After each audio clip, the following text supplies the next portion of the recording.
لبنابيس، كرة لميشيل، كرة جول. الحكم يأتي ضربة مرمى. ماذا يقول عبد الرحمن الجاسم؟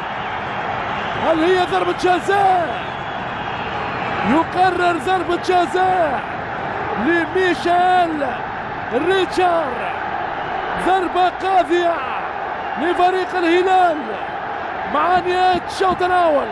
الدوسري جول جول جول جول، الهدف الثاني لنادي الهلال.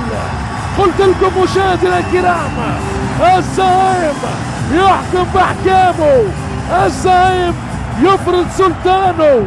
هذا هو سالم الدوسري بألوانه الزرقاء، بقدم ممتعة، يضاعف النتيجة